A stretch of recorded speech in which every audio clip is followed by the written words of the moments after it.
First of all, let me wish you all a Happy New Year. I hope yours was as encouraging as mine. This morning, I thought it was only important to begin the new year by first saying Happy New Year to my constituents, and that this year will be a year of tremendous progress. As you will be aware, we were the government which completed the bridge in Canaries. We are now about to do so in Ansari, beginning this week with the demolition of the residences. It took some time to get to this point because we had to satisfactorily relocate the affected members. So all the 5 residences have been replaced satisfactorily. And hopefully this week, commencing this morning, the process towards demolition will commence. There's also work happening on the Ottawa court. We've put in the lights, we've done the resurfacing. We are also working on the jetty in Ancillary. There was an issue with the bed and breakfast, and it's only a few days ago the Prime Minister approved the budget to put in the sewer treatment plant. The previous administration, for some weird reason, felt it was necessary, it was not necessary to put in a sewer treatment plant. So there's literally a pipe flowing from what would be a flush urinal going directly into the sea, which is something we could not countenance. So we did some work, and we have now been able to say definitively that we will be putting the sewer treatment plant, and that the bed and breakfast in Ansari will continue in the right manner. We are also working on the relaunching of the Friday Fish Fry, which we know is a very important initiative for the constituency of Ansari because of the revenue that it generates. We are also working to complete the NSDC building, which was a building that was commenced under the last administration for the young people of Ancillary. But for whatever reason, the former administration did not believe it was important enough, so they stopped the works on it. But we have now confirmed that we're going to recommence the work on that, so the young people of Ancillary Canaries, Ancillary in particular, will have a place to hone their talents and practice their skill and meet to recreate, because we are not what everyone seems to suggest we are. We are more than the misfortune that they suggest we are. We have talent, we have knowledge, we have enthusiasm, we have the vigor. So we are essentially saying to the young people of Ancillary Canaries, we believe in you, and we're making that space available for you to do what has to be done. Moving beyond that, in the community of Canaries, as you may be aware, by the end of this month, we would have completed the works on the restaurant and market in Canaries.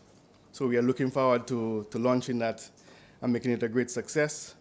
We're in the process of installing an outdoor gym in Jacmel as we speak. It's almost complete. We just need to do the surfacing of the ground now. We've also commenced work on the Montezor Bridge, and you would have reported some time ago that there was some issue with the Montezor Bridge. But the contractor has been engaged and work has already commenced, so that is going on very, very wonderful. We've also started rehabilitation works on the feeder roads leading to some of the very important farming communities in Jacmel. So the Delago Road Part 1 has been done, and we're working this week on the second phase of the Delago rehabilitation. All in all, my purpose here this morning is to reassure my constituents that a day does not go by if I personally don't consider what I could do to improve their lives. I did not get into this business to be called simply a minister. I got into this business simply because I want to improve the lives of the people and the constituency who raised me and made me who I am today. I have every intention on delivering on every single commitment, because I didn't make any promises to them at the election. I made commitments to them that I will do certain things. And I'm here this morning to reassure them that all of those commitments that I made will be delivered.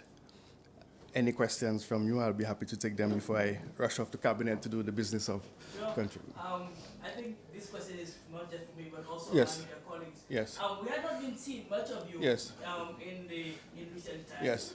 Was there any reason for that in particular, and what will we be seeing more of you in the future? Well, you see, I thought it was important, to be quite honest with you. It's a very significant ministry.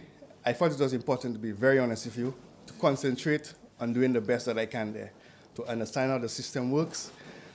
It wasn't any deliberate attempt to avoid the media. I have no issue to avoid you. It's just I believe that I had to get my head down and get comfortable with the ministry that I'm meant to be functioning in.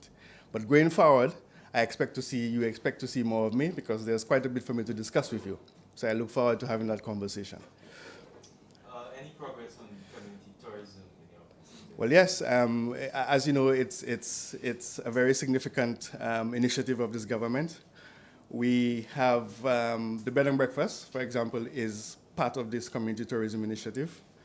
The works on the jetty is also part of the community tourism initiative. In a few weeks' time, I will come back to you to give you the precise date of the relaunching of our fish fry. All of this comes under community tourism. We believe that we have a lot of product or sites that are available for us to develop.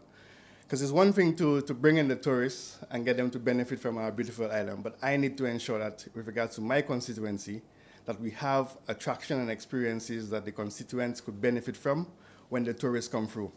What you may be aware of, what you may not be aware of, under the last administration, despite the Member of Parliament for Anseri was the Minister of Tourism, Anseri was only seen as a rest stop for tourists on the way to Soufrière. So they would only stop in Anseri to use the bathroom. And this is a very significant point. We were featured as a restroom stop for tourists coming to this country. This is not acceptable, and we will not continue with this operation. Anseri has more to offer other than people stopping to use the bathroom. Yes, will you focus on the youth? Yes, yes. What is the status of the sports facilities?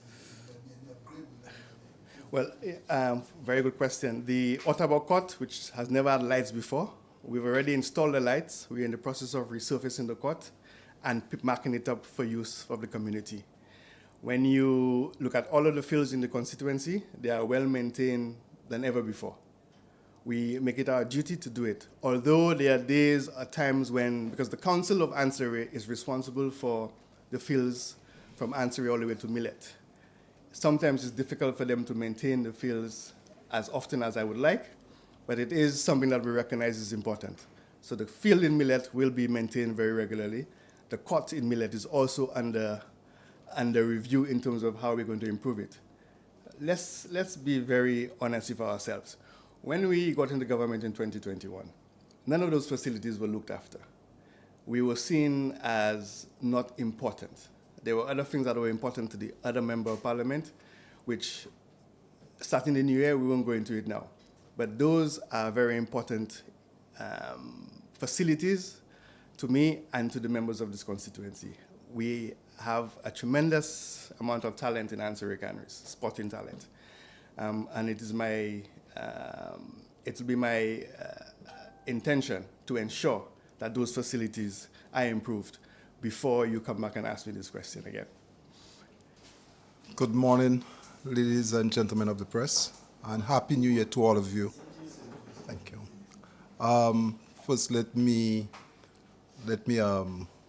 thank you, of course, last year for providing coverage and asking me so many questions. Of course, I enjoyed the time with you, and I hope this year, as we continue to do the same, that I will always have information pertinent and important to share with you or to share with the public through you. This morning, I need to inform you that our income support to date, as of this morning, we have passed the 5,000 plus that have applied for income support. So more than 5,000 persons have applied. The total amount to benefit out of the income support is for 4,900 thereabout, just shy, but we have surpassed. And I would like to encourage persons who have not applied to do so, because we need to assess. We need to assess persons, and we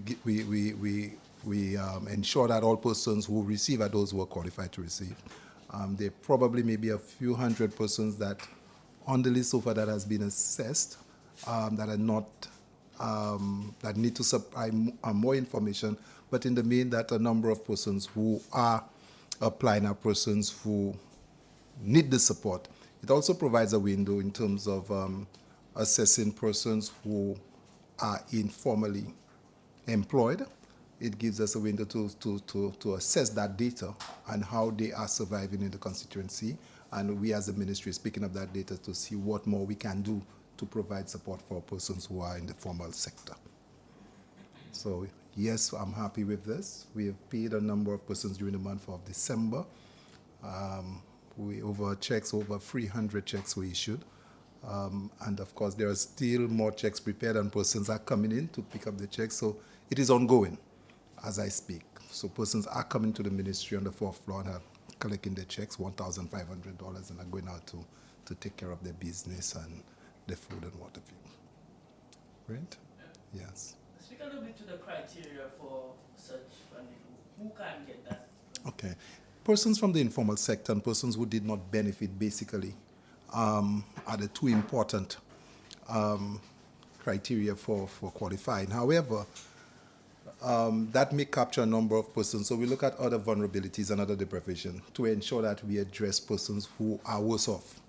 So persons who lost a loved one during COVID would also be a factor to be considered as well. And other effects of COVID on a family. So some households have applied, but that household also took a loan to bury a loved one and has not paid. We would consider this. A family member in that household may be inflicted with cancer. So we would give priority to that individual and what have you. So there are a number of other deprivations or issues relating to a household that would consider the applicant receiving the $1,500 in addition to the basic criteria as outlined. Minister, lately, over the past year or so, we noticed there were a lot of house fires, and some of these dwellings were on a lower income bracket. Has there been some funding to assist these persons? Because we know the social equity. Yeah, we've not, but it's a matter that I personally have discussed in-house with the permanent secretary, and we're looking in this year's budget not to look at just current fire victims, but we will go down into the database of the fire department to have a database on persons who have been affected by fire, and we are doing a research on it to determine how they have recovered, what has happened to them, and who are they in the main. So the last that I checked, I spoke with the fire department on the database. They do have all of the information, so we will go back over so many years and do a study as to find out what has happened to fire victims, and of course to see what we can put in place in terms of a response that can be sustainable. One of the things that I'm happy about that the Prime Minister has done is to reduce significantly the fire report from $200 to $25. So a fire victim used to pay $200 for the fire report. And can you imagine after you've lost a basic dwelling and you're only left with your clothes on that you're now being asked to pay $200 to the fire department for a fire report so that you can receive a basic, kit from the Red Cross or from the people of the disaster, people who respond to the disasters, and that has been difficult. But I'm happy PM has done this. So now you only have to come up with $25 really to cover paper and printing to get the fire report.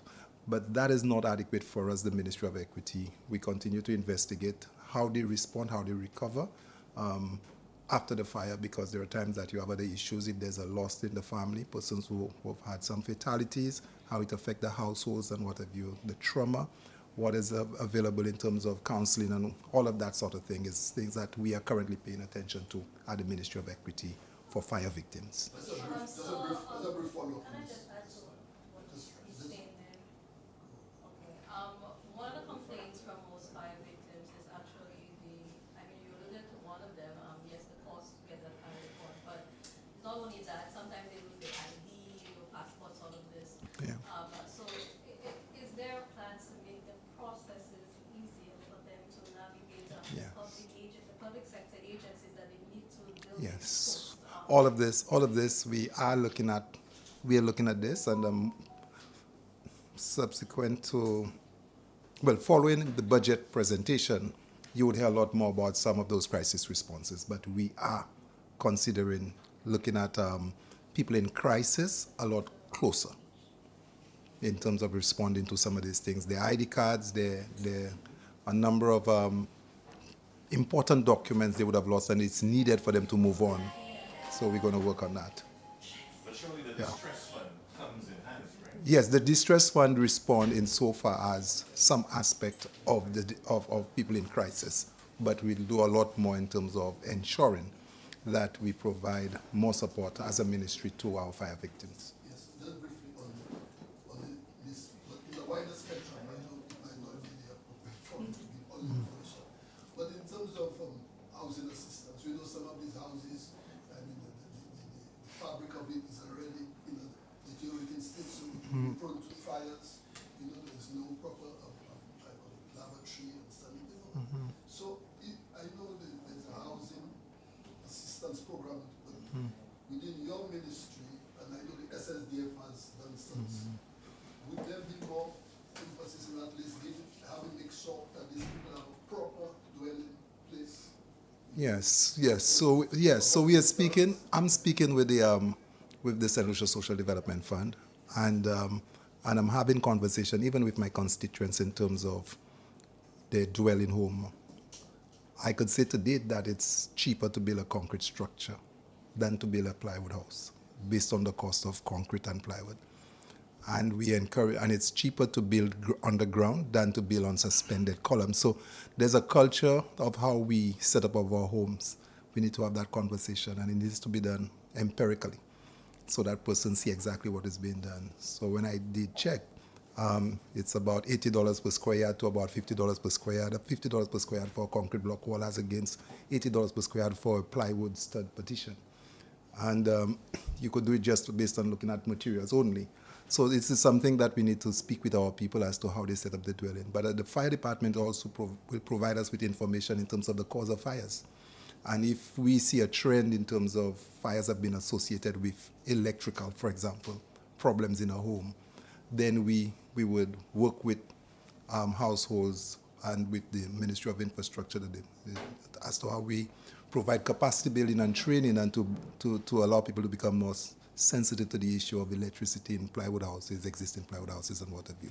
So we will be working with the fire department come this year, so that we help fire victims. It's a matter that we have discussed with our STOs, with the Department of Equity, so that we could provide that support. The community development unit within your ministry recently finished the first phase of a mentorship program. Speak to the importance of initiatives like these and tell us how the first phase went. Well, the actual content of you would find something out from the Ministry of Equity, but the issue of capacity building for our ministry is significant, and we have done a number of initiatives as it relates to providing that sort of training across St. Lucia. And we will continue to retrofit our community centers to allow these things to happen a lot easier. One of the things that we recognize that some of our community centers, our HRDCs, are set up, but persons are not using it, the community is not leading.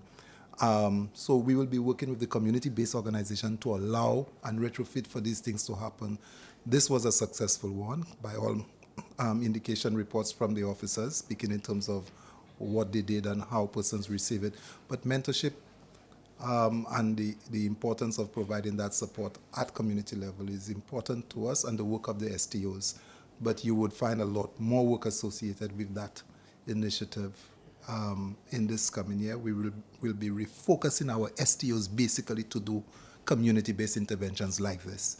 So expect, if I think we have about 10 social transformation officers across the island, expect to see them in the communities, moving the communities along those lines, using the HRDCs, retrofitting HRDCs so that these things can happen without spending much money. Let me ask you the hardest question here. Critics or detractors of the income support might argue or pretend, you know what, you're just creating a dependency mindset among people. And another part to that as well, that program is only going to benefit, the disbursements are going to be strictly along partisan lines. What's your response to some of that rhetoric? That is not the case, absolutely. One of the things that I've respected at the Ministry of Equity is our proxy means test. When persons from my constituency come to me and they ask me, they say they believe they qualified, I ask them to apply. You apply online. It goes to JITS, that's downstairs, the government website. The names are transferred to the NIC. The NIC goes through the names and ensure that these persons did not receive, and then come to our ministry. I have not personalized any name in terms of somebody from my constituency. I respect those programs, and I would love to see the government want for these programs to work as they intended to. It is sad that people seek the work of this government by helping vulnerable population in a way that some people say that it's going to create a dependency syndrome. It's going to create as if persons will not want to move on. I disagree with this vehemently. No other group of persons work as hard to care for the family than the population who apply for the income support. You know, when you take our vulnerable population, look at the amount of coolers by the side of the roadside. Look at the vendors on Aso Square. Go by the market. Even on Christmas Day and on New Year's Day, the vendors were with the trade trying to earn a living. Poverty line, and I really pay attention to what has happened over the years. They're not the ones who receive, you know, when they order to get the concessions, the large concessions that we give to our hoteliers. They're not the ones who receive concessions that other large businesses receive. No. And these people who receive those concessions, they depend on the concessions to continue to run the business. So when the government provides support in times of crisis, in times of difficulty to a vulnerable population, it is what a good government must do.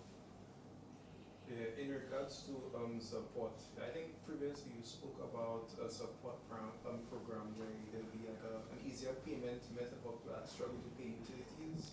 Yes. Well, the Lucelec department has given the undertaking that 2024 we will see the rollout of the prepaid electricity platform for vulnerable population that would allow, it will sort of discontinue disconnection in the way that is being done. And that is one of the benefits of it, and allow persons to utilize the electricity because they can see it's going down in a way that they can manage well.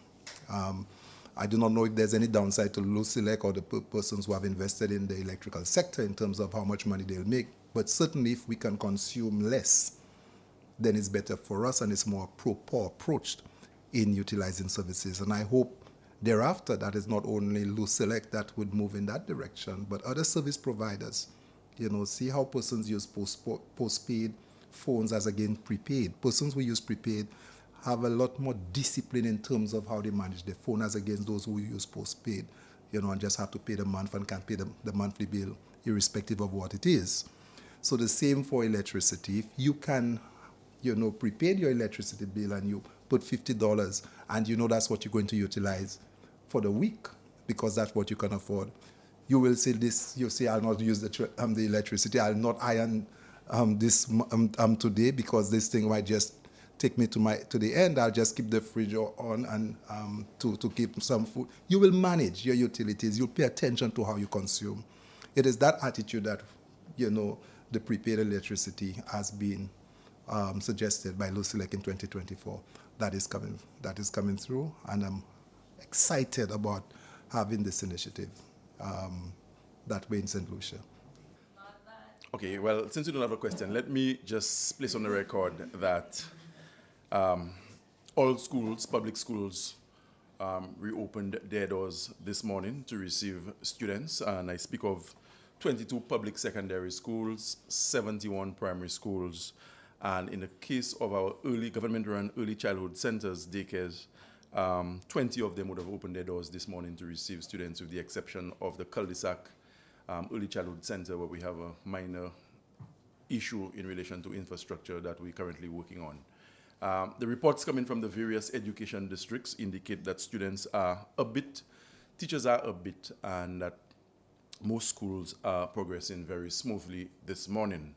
I expect a few disruptions during the term, and as most of you would be aware, our government has embarked on a comprehensive school rehabilitation program, and in the last 6 to 8 months, we have committed, or Prime Minister has committed, approximately $25 million for school rehabilitation, and that money is being used in 3 separate programs. Namely, we have the TVET component of that program that we currently retrofitting 4 secondary schools to be TVET specific institutes. And some of the retrofitting that I speak of basically deals with issues where classrooms are being converted into studios, traditional classrooms are being converted into barber shops, because these are some of the skills we want to impart to the students who will be attending those schools. We also are still working on the rehabilitation of schools that would have been impacted by Tropical Storm Brett. And most of the works under this particular line, the work has been executed, and it's just in a few schools where we basically put in finishing touches. But the biggest of the 3 components is the 20 million that we received from the AFRI Exim Bank, where a number of schools had been earmarked for rehabilitation. The work ranges from as smaller component as a window replacement to the demolition and total reconstruction of school blocks. Case in point, the Enchibo Secondary School. That school has been in existence for more than 4 decades, almost 5 decades, I've been told. And we have certain wings at that school where the infrastructure is badly compromised. And so at the Enchibo Secondary School, we are looking to expend in excess of $6-7 million for the construction of a new block. In the south, the Plainview School is down for some major works as well. We have a timber block that we will knock down, and that will be replaced with a concrete structure. The Piero School is also down for major works as well. We have had some issues at Moshi, at Grand Riviere, and as I indicated, this is all part and parcel of a comprehensive school rehabilitation program that we've embarked on, where in the last 6 to 10 months, the government, or should I say the Minister of Finance and Prime Minister, has put forward roughly $25 million to treat with some of the issues that we have in relation to school infrastructure. The one challenge we are having is that, as you know, in the academic year, you have 3 breaks. You have the Christmas break, which basically spans 2 weeks, sometimes 3. During the Easter break, as we call it, you have 2 to 3 weeks. And during this, what we call the summer break, you have 7 and sometimes 8 weeks. None of these windows gives you sufficient time to be able to execute the work as you would want, especially given the nature of what has to be undertaken. And so we have found ourselves in a situation, and this is not the first time it's happening, where you would have certain infrastructure projects being executed at a time when the students are in school. We are asking for patience, we are asking for cooperation on the part of all stakeholders to allow for some of those works to happen even when the students are in school. It has happened before, and let me give the assurance to all stakeholders, in particular parents and teachers, that we as a ministry will employ the strictest occupational health and safety standards that we know to ensure that the children are out of harm's way even whilst those projects are being executed. We inherited a situation when we came into government where the school plant across the country left a lot to be desired. And the 25 million that I initially mentioned, it will cause us to ameliorate the situation at quite a few schools, but it is just a drop in the bucket in terms of what is needed to give us that total transformation of the school plant across the length and breadth of this country. But I'm extremely pleased and I'm extremely grateful that the Prime Minister once again has come forward and made resources available to the Ministry of Education to try and provide as comfortable an environment as possible within which children and teachers can interface and basically to help impart the national curriculum and prepare our children for life after school. Preparing for life, that's the hardest question here. Your ministry appears to be aggressively providing and making available opportunities for higher learning. I think since 2021, I started directed nearly 400 scholarships from the partial. You have an arrangement with Monroe College, and more recently, you have an arrangement with UWI where you provide up to $10,000 per applicant? Yeah. What's the thinking behind sending all these people to school? Like, why do we Yeah. want to provide that many opportunities? Education is a priority area of programming for the Philip JPI administration.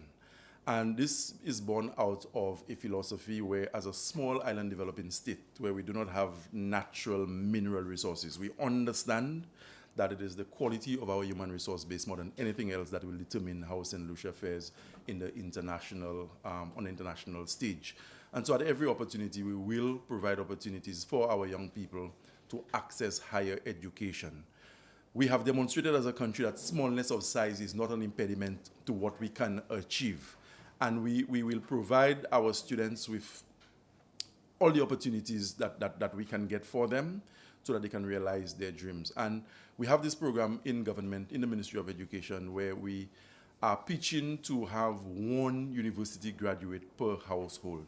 It might take us some time, but I believe it is a goal, it is a dream that is realizable. And it's against that backdrop also that you have seen an exponential increase in the number of St. Lucians who are accessing higher education.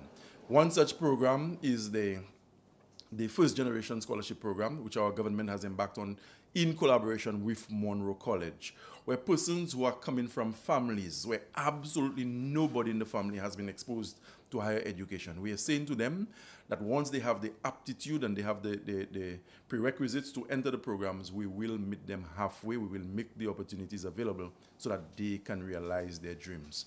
For too long, there are young people in this country who have shown that they have the ability, they are capable. But because of socio-economic circumstances at home, the parents do not have the means, close relatives do not have the means, those children have been left to languish. And it is the children of the rich and those who have the means who have gone on to university. With this First Generation Scholarship Program, we are saying whether you're from Soufrière, you're from Choiseul, you're from Dennery, you're from Grosley, Barbono, Canries, Ancillary, once you have the prerequisites, you have the aptitude and the ability, our government is meeting you halfway, irrespective of where you're from, your political affiliation, and we are giving you the opportunity to realize your dream, go out there, enroll at university, and graduate as a proud young St. Lucian. This is nicely coupled, or complemented rather, with another program we have with Monroe College, where we provide 17 scholarships annually. 3 full scholarships and 14 partial scholarships to complement the 50 first generation scholarships. But we've gone further. And we're not working only with Monroe College. But as a government, we have placed on the record in the Parliament and elsewhere that we have a moral responsibility to the University of the West Indies to ensure that UE continues to thrive as a flagship institution in the hemisphere, not just the Caribbean. For the first time, our government did put measures in place to allow people or St. Lucians who are studying with UE away from what we call the landed campuses. The landed campuses being Cayville in Barbados, St. Augustine in Trinidad, and Mona in Jamaica. Traditionally, you would have qualified for economic cost if you were studying at one of the landed campuses. And persons who were enrolling with the University of the West Indies via the open campus, they did not qualify. This administration, in this term, we have made it possible for St. Lucians studying with UE via the open campus to qualify for government assistance. We have rolled out the UniPass, which is basically a program where we provide financial resources to St. Lucians who have probably embarked on their own on a journey of higher education, but they've encountered difficulties along the way, and they're saying to government, we need some assistance to finish. I personally am inundated with phone calls and messages practically every week, where you have a St. Lucian who has gone on his own or her own to pursue higher education, but the resources have not been sufficient, and so they're stranded. This UniPass program is tailored in such a way that a student who's stranded with 1 year to go, 1 semester to go, you can come to the Ministry of Education, you can complete an application form, and based on the established criteria, we will help you get out of your difficulties. And there's so much more happening. The South Louis Community College bursary program is thriving for students who are embarking on post-secondary education. We also have the nursing program at SAFA, where we are giving a stipend to the students who are enrolled. And there is so much more happening in the realm of higher education. We have scholarships where we send our students off to Hungary. The Moroccan scholarship has been there for a while. And the last cohort of young St. Lucians would have gone to Taiwan, I can tell you, is one of the largest cohorts in recent memory. So we are committed to providing the opportunities for young St. Lucians. And then we have those persons in society who do not necessarily need a government scholarship because they have the means and they have the security to face the bank. This administration, under the leadership of Honorable Philip J.P., our Prime Minister, very recently we went to the Parliament where we guaranteed millions of dollars that students can tap into at the St. Lucia Development Bank to pursue higher education. And again, this sits well with our philosophy that education is one of the vehicles that will take St. Lucia into the future, and education is one of the guaranteed means through which young St. Lucians can be given an opportunity to realize their true potential. The Prime Minister is on the record several times as saying that there is no St. Lucia standard, and there are global standards that we have to subscribe to. So whether a child is from Ancillary, or a child is from Bexon, or a child is from Prale, or Margaret Tooth in Monrepo, the educational opportunities that we give to our students when they have gone through our processes and our system, that child should be able to sit almost anywhere in the world and match his peers, his counterparts, irrespective of where in the world that the counterpart would have been schooled. Honorable. Towards the end of this school term last year, the St. Lucia Teachers Union, they did register some complaints. They had an issue with the review of the Education Act. For them, they felt a bit slighted with the request they had made to your ministry. They also said that they hadn't been enough consultation. Have you spoken to them since then, or their views? The Ministry of Education has been in touch with the SLTU, and we are in a position to show evidence where the SLTU was consulted on that particular matter. But we do not want any back and forth with the SLTU. I am on the record as stating that the St. Lucia Teachers Union is too important an ally for the Ministry of Education for there to be any back and forth for acrimony to be encouraged between the SLTU and the Ministry of Education. We value the SLTU as a partner, and I can even speak for myself. When I left the classrooms to enter politics so many years, 3 elections ago, up to a day like today, the 7th of January, I still pay my dues by way of salary deduction to the SLTU. And this is a reflection of what I think of the SLTU. Very important organization in the scheme of national development. And there's nothing that I want more as Minister of Education than for there to be a thriving and healthy working relationship with the St. Lucia Teachers Union.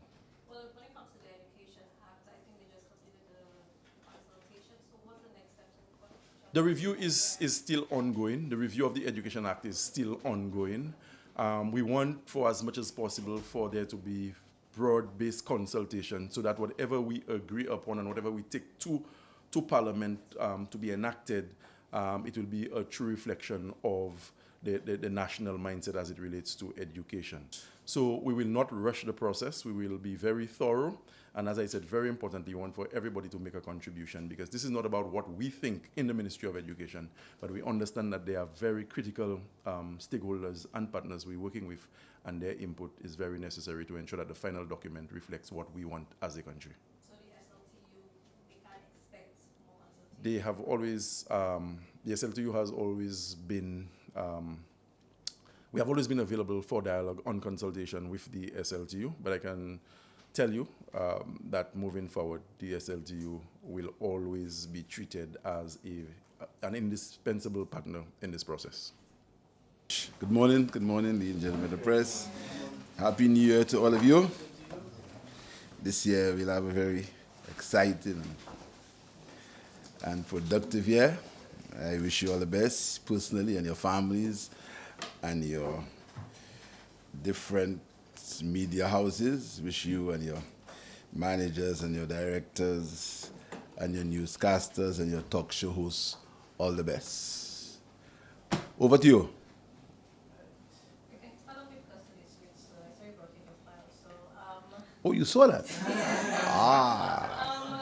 If you could just give us some more details about First of all, the the contract, how much much and the contractor on this project? Okay, you saw that. Thank you. Also, I didn't choose a contractor. I didn't choose. I never choose contractors. So who chose the contractor? A procurement process of the Ministry of Physical Development, which are outlined to you here. First of all, the custody suites is a project that showed the recklessness of the last government. They destroyed a facility that houses prisoners or houses arrested people. I must be clear, because you are considered innocent until proven guilty. That facility was demolished, destroyed, for absolutely no reason.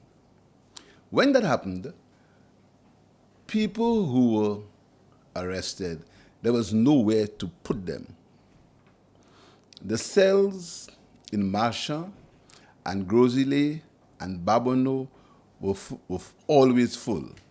So the police had to take them sometimes to Soufrière, to Anseray, to Canaries, sometimes as far as Soufrière or even Choiseul. That was not sustainable. So the police sometimes drove arrested persons around town for a lime and released them up the morning until them get their way back to Castries. That was what the United States Party left in this country as far as arrested prisoners were concerned. That's what they left when they demolished the custody suites. That's what they left. Arrested people being taken for a ride by the police, a lime. So you're saying that... So, I'm saying. You're saying that the police actually released arrested people they would have charged the arrested? I never said so. I said people, I never said so. I said people who were arrested and had to be taken in for questioning, hold them back for a night or so. There was no place to keep them. All the cells were full, so they had to release them. Right. Custody suites.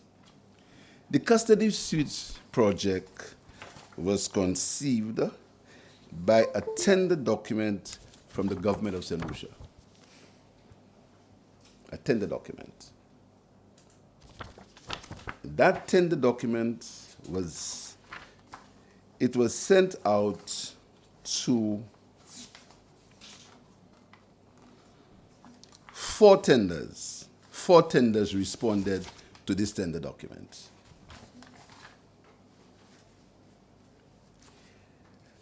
An evaluation of the 4 tenders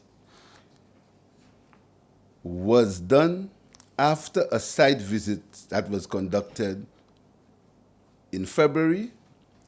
A site visit was conducted prior to the submission of the tender documents. Submissions were to be received on or before February 8, 2023. Submissions on that tender document. Tendered and corrected amounts. 4 tenders. Caribbean Contractors Company Limited, Rene's Construction Company Limited, IDC Caribbean Holdings Limited, Prudy's Construction Services Limited. The confirmation of these bids has been determined. There were 2 unresponsive bids submitted by, shouldn't call people's names because that's a private document, I'll say it. Submitted by Prudy's Construction Services Limited and Rene Construction Company Limited. They were found to be unresponsive because one indicated that they would not be able to provide the financing for the project at this time, and the other had not gotten feedback from their consultants, from the financiers. All the bids were signed by each contractor. Then there is a comment on the rates, and there is an evaluation by the Ministry of Physical Development. That evaluation will tell you there is then an analysis of the rates. Each of the contractors, their rates were analyzed, each of them. Each of them.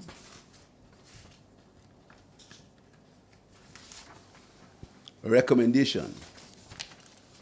In light of the above analysis, we recommend that the contract be awarded to IDC Caribbean Holdings in the sum of $4,579,089.97.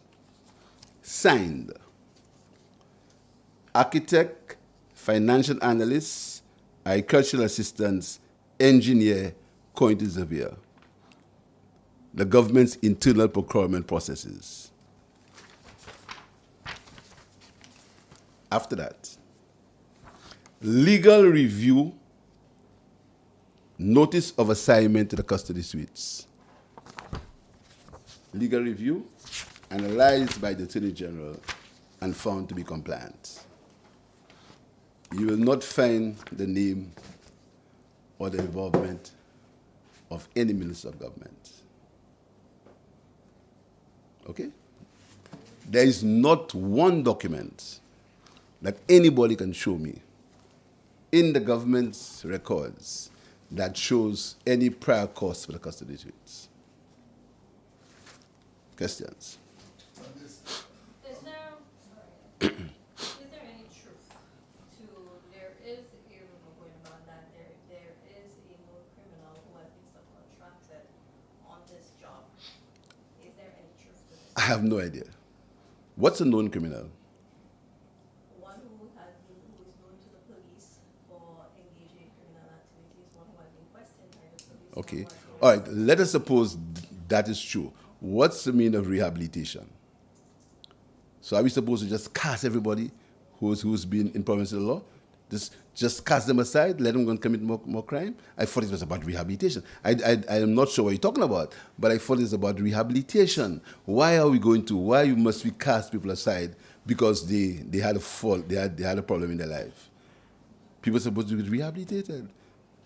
I mean, many people have been, some are caught, some are not caught. I sure there are people who committed crime and who are out. So you have no knowledge? I have no knowledge. In regards to the minimum wage, when will that be taking effect? Oh, let's do the custody suites first. In terms of the evaluation, the assessment of the site, the construction site, what was it? What was chosen? How was it chosen? Why was this site preferred? Because first of all, there was no other site, and secondly, the judiciary had warned the former government, had begged that police and prison buildings should not be near judicial buildings. There is something called the doctrine of separation of powers. And if the two buildings near each other, it gave the perception that there was no separation. So the judiciary always complained that they did not want police headquarters near the House of Justice. That was a constant complaint. Now, let me tell you further. In 2017, the last government under Dr. Kenny Anthony, they had proposed and it got funding for a police headquarters up Latok. Between 2016 and 2021, the government abandoned that process. And they decided that they would have built a judicial complex and police headquarters on the site that they demolished.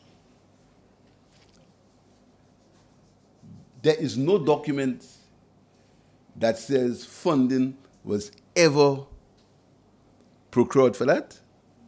What I know is there are some bills, at least one for $1 million, to be paid to an architect. And I have not seen the plans. If they're there, I don't know. I haven't seen it. So there was never funding for any complex.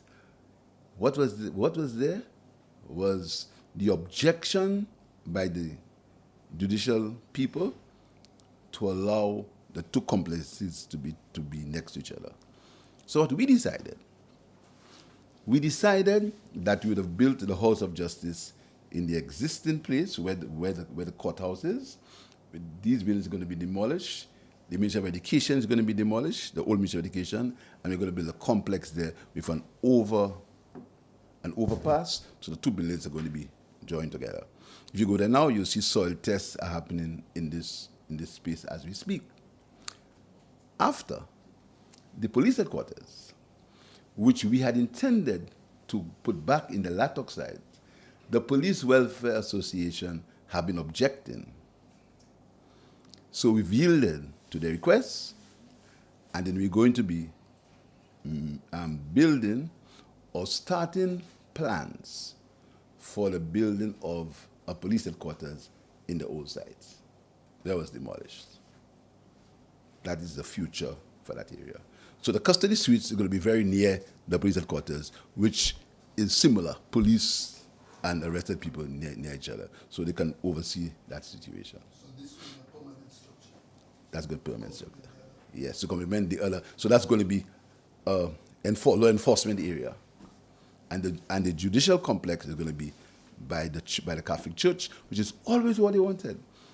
The people always complained that they did not want to be near police headquarters. Do you have any idea how many prisoners that? I have no idea. You see, let me tell you the problem, Mr. Lucia. Everybody thinks they know everything. Nobody allows experts to. My job is to create the enabling environment and the policy for government's policy to go forward. I don't get involved in choosing contractors. I don't get involved in measuring sites. I don't get involved in making pronouncements on things in engineering. I don't make these pronouncements. I've never studied engineering. So I only what I know is that we've given the mandate to a contractor who is constantly, and if you notice, that was the procurement plan that was set up for the custody, the procurement plan signed by the Deputy Chief Architect. And after that, there is what is called progress reports. Progress reports that comes to the Minister of National Security. Progress reports. That is, we trust our technocrats. We do not try to influence them one way or the other. We trust their professionalism. So to these questions, I listen and I take word from the technocrats. So they give progress reports on the constituents on the land. But as the policy plan, the Minister for National Security, like you said in the beginning of the statement, that with the demolition of facilities, we have seen a gap where there were not enough holding cells, right? You know what? Enough holding cells for prisoners. So the police would know about, on average, how many prisoners they would need so that you can construct this. Because to construct it, to know, you would need to. Then you ask the police, because they won't have built it unless they consult the police. But they would have consulted with you to let you know. No. What they would? What? No. No, it doesn't work like that. You see, interference in the police has been a great cause for what's happening now. Interference. You heard how the Commissioner of Police was attacked, right? That's the problem. Interference in the police. That is the problem. The police have got to account for their work. What we give is a policy directive. We say we want a custody suites to be built because we believe is that the holding cells are overpacked and police driving arrested people around the country is not right. That's all we say. Then the police decide, listen to me, we need a holding cell for 220 people or 40 people or 50 people, and then they say, that's it, and the policy panels say, that's what we can afford, and that's where we go. We don't get involved. That's the problem. Politicians get involved in all these little nitty-gritty, in these little things that create problems because they don't have the expertise to get involved in that. You never, not because you go for an election or you're a minister, you become an engineer. Some people have become engineers by I don't know by what. They become engineers, they know about contractors, they know about contracts, they know about consultancies. I mean, I heard a story about consultancies, which, is so ridiculous that I don't think it's good to respond. I mean, when people talk about consultancies, they know very well that the World Bank mandates that there must be consultancies for all the projects. You know what the last government did? They removed, the World Bank says that consultancies must be tendered. They removed that part from the documents and they proceeded to give the consultancies by direct award. I won't tell you who got the majority. That's the story on consultancies. They took it away. They took it away from the World Bank and they did it by direct award, and I won't tell you who got the majority of them. But all World Bank projects is mandated that they have consultancies.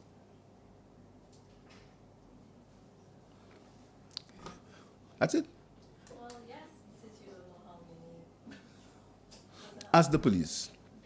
The police would not be able to give that. That's their job. They would direct us to you. No, they will not do that. They will not do that. They will not do that. If you're planning. No.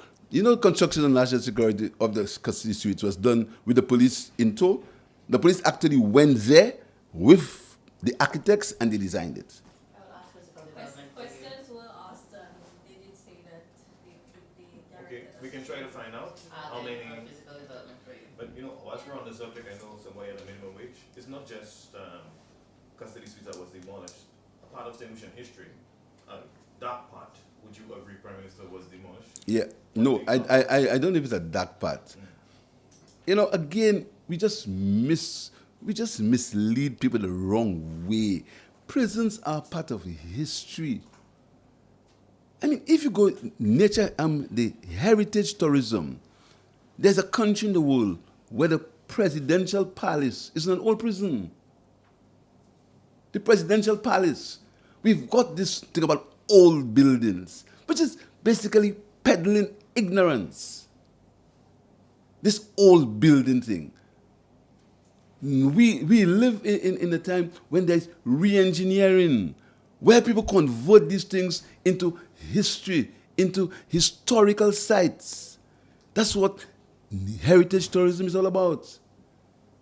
To take these buildings, reconfigure them, but keep the old architecture. That's ancient architecture. If you go to London, if you go to places of London, there's ancient architecture which wasn't built with that's sweat, but it's there.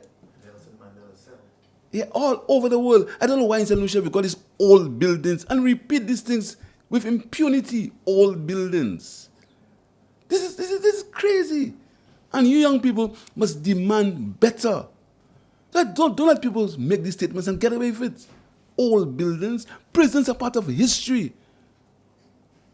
If prisons have dark past, that is misleading. People take these things because in there you have the history of a whole generation. Yes, so I just want to clarify these things for you. Yes. Minimum wage?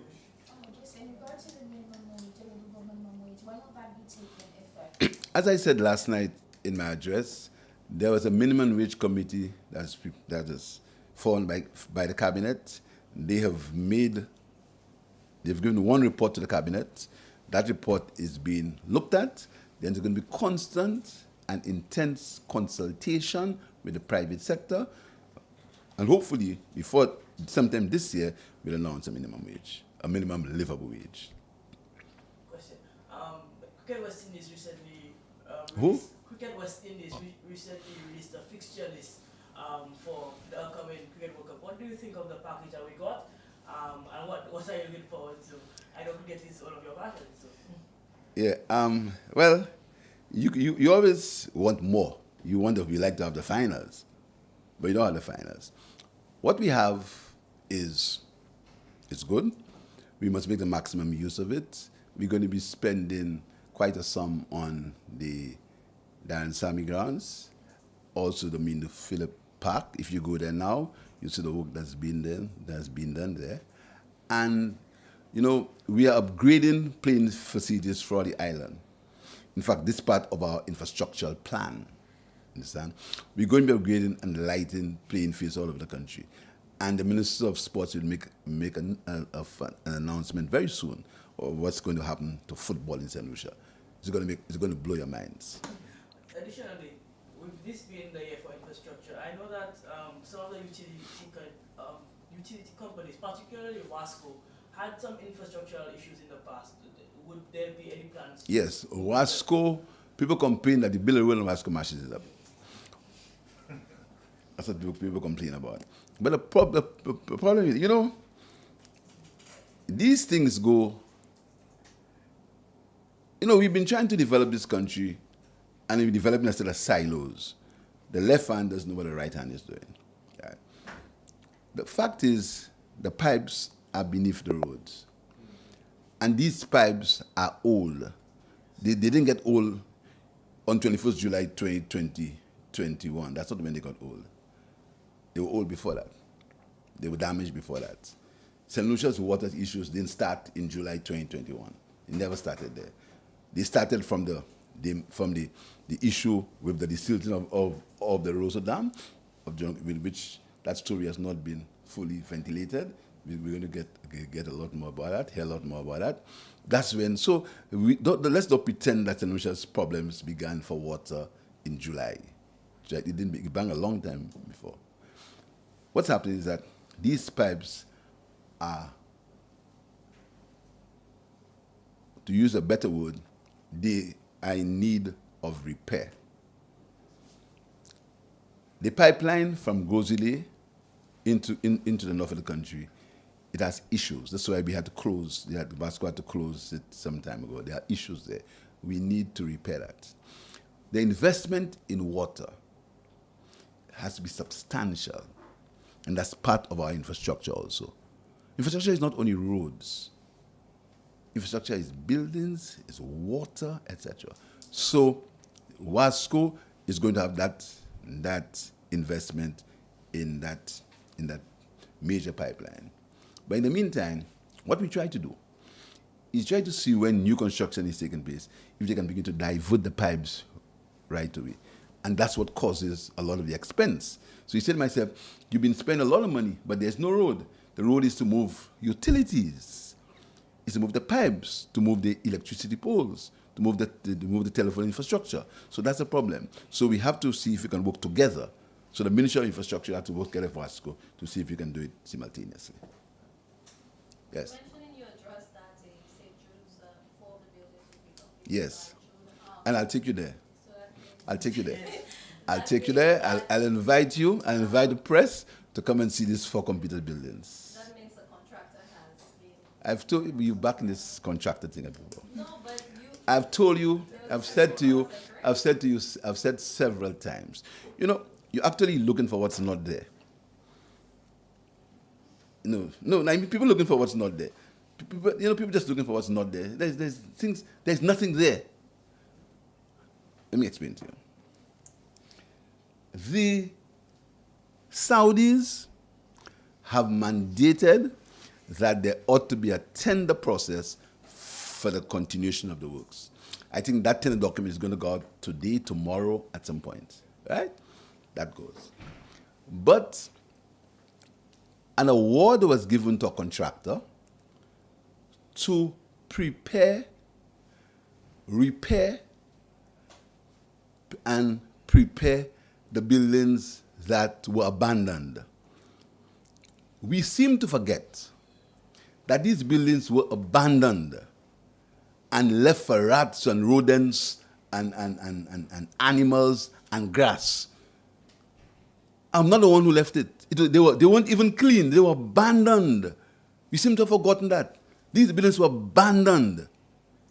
Apart from 2 of them being broken down, they were abandoned. But the news I have for you is all the buildings that they call old would have to be part of the box. You know, this misinformation about St. Jude is almost It's almost heartbreaking because the buildings that were left there, the buildings that we are using, would be part of the box. All of them. So after they left them abandoned, they have to go back and clean them and fix them. But they left them abandoned for 2 years. This is calling to heaven for vengeance.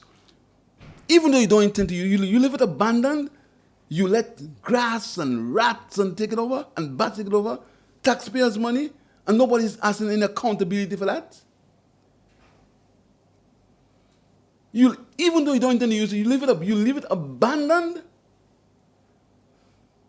I mean, think about it. Millions of dollars, and now you're speaking about going forward. Here's what we're doing going forward.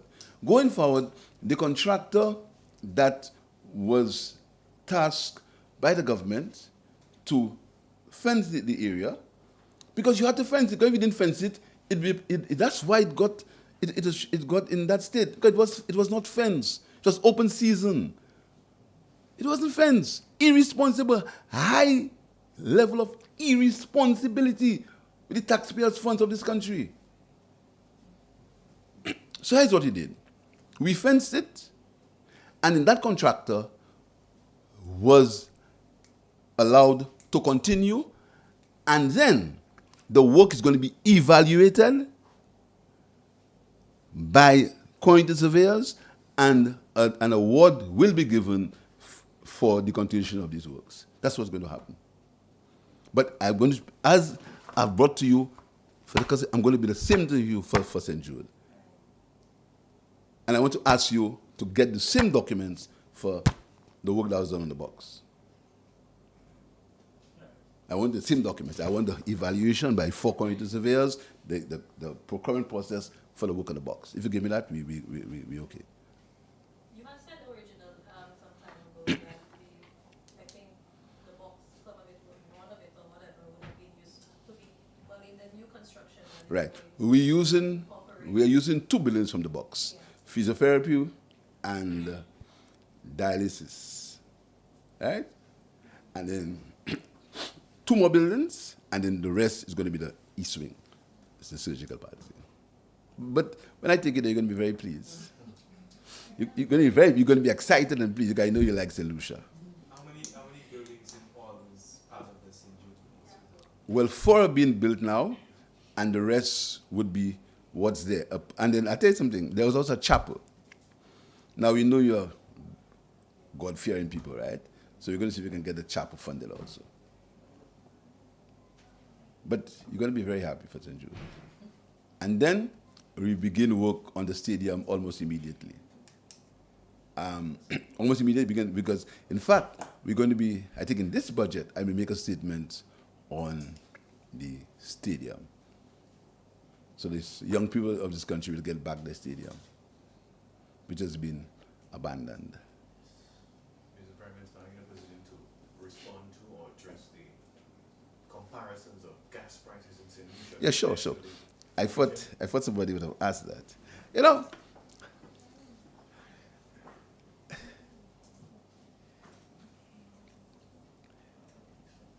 we can't look at gas prices in isolation. It's unfair. You have to look at it. In fact, I read somewhere that a release from the United Democrats Party actually agreed that other countries were suffering from inflation. I mean, it was very paradoxical that for that case, they actually agreed that countries in the OECS, Miss Zane, you read it? You read that? You read that release? Where they agreed, where the United Democrats Party agreed that other countries in the OECS are suffering from the ills of inflation. You read that, right? You have memory loss. You didn't read it? I don't get correspondence. There was actually a release that said St. Lucia, like all other countries in the OECS, are suffering from inflation. But I thought, so they have admitted that St. Lucia is all the other countries. Oh, that's fine. That's at least a rare admission of truth. You can't look at the prices of gas in isolation. You have to look at the pricing of petroleum products, LPG, kerosene, diesel, and gasoline. Now, you also have to look at the taxes on these things. St. Lucia has no tax on electricity. It has no tax, no VAT on electricity. It has no health and security levy on electricity. It has no VAT on water. It has no security levy on water. You have to compare it with the other countries where there is VAT on electricity, where there is VAT on water. Then look at the VAT rate. It's 17.5% in these countries. Some places more. Not even sure. I'm not sure as that, but it's not 12.5%. St. Lucia has the lowest VAT in the region. Then you have to look at volumes, okay? And you have to look at subsidies. When gas was at $13, the subsidies on LPG was less than $10. It was 7 something and 8 something. The subsidies now on LPG sometimes goes as high as $30. So this is what you have to look at. You have to look at the holistic picture. So it's very simple. You can reduce the subsidies on LPG and convert that price and reduce the price on gas. Of course you can do that. Of course you can do that. But do you think that a single mother with 5 children will have to buy a tank of 20-pound LPG for $70? That's what we want? Is that what we want? Prime Minister, has the cost of shipping affected? That also. Supply chain issues, that also. But you have to look at it from the holistic. You look at it holistically. The subsidies. I can reduce the subsidies on LPG. Of course we can do it. But we believe that single mothers in particular and lower income households, we can't allow them to pay $70 for a tank, a 20-pound cylinder of gas. We can't. So you have to look at this gas thing holistically. And the price of gas in Dominica was always cheaper than in St. Lucia. That didn't happen now. We seem to believe that the world started on 21st July. The world was there before that. It was always cheaper than St. Lucia. But we are reviewing every day, and I can assure you, as soon as I believe and the cabinet concurs that there ought to be adjustments in the price of fuel, we will do it. That's what we're all about. We were not the ones who put the 150 extra. We were not the ones who did that. Again, we simply forget that. We were not the ones who increased gas taxes by 150. We were the ones who did that. But I can assure you that as soon as the situation changes, we are going to look at the price of gas at the pumps. Is there still the 150 on gas? Yes, has not been removed. And we didn't say it's in the lockbox, because we never found that lockbox. Okay? So, take care. Bye-bye.